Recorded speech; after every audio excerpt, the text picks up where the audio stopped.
Hey guys, welcome back to the shop. I'm about to start a new project with this old dusty piece of elm. It's going to be a desk that a customer is going to use for streaming and kind of like a computer desk. It's going to be a floating top design and I'm really excited for it. I've never done anything like this, but I've had this design in the back of my mind and I kind of talked him into trying it out for me. So I hope you enjoy this video. It's going to be a lot of fun. Please like and subscribe. So I had this piece from a leftover project I had previously built, and I didn't use this on that table because it was a little bit tough shape. It had some twisting going on into it.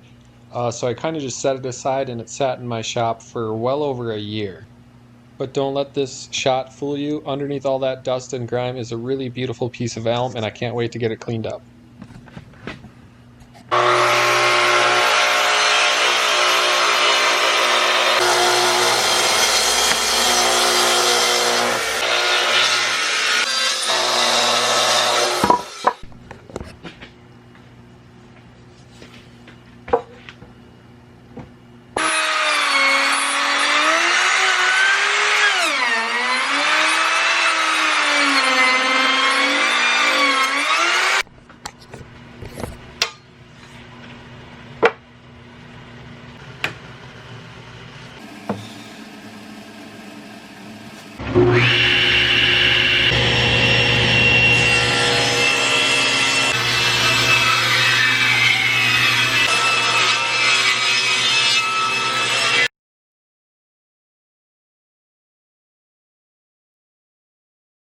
I got these two boards completely flat on both sides. After I ran them through the planer, I was really able to see what kind of grain we're working with here, and this elm is absolutely gorgeous.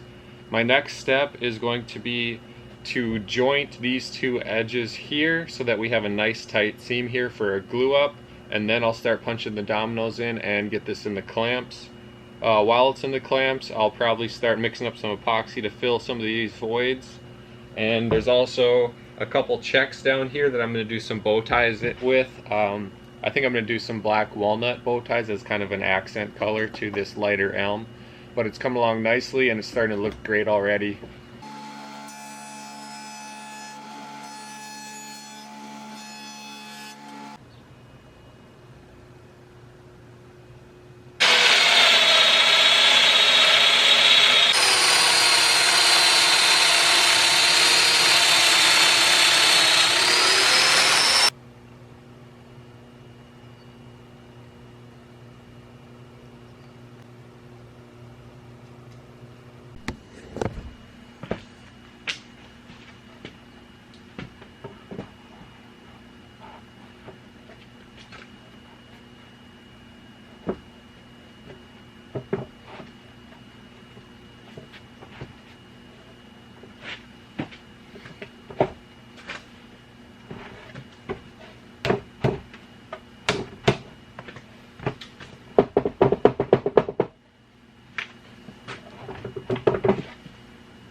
Unfortunately, I lost a lot of my footage of welding up the legs, but essentially you see how I cut them out here. I just made a big square or rectangle, welded it all together, and then put a riser block on it to give it a floating look.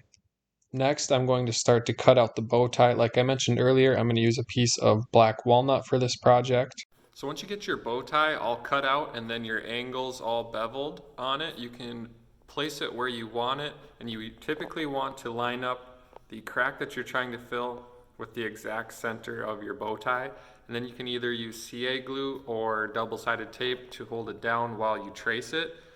Today I'm going to use just a little bit of tape to hold this down, and then I'll use a utility knife and trace around it with the blade, and then I can take my chisels and my router and hog out all of that waste material.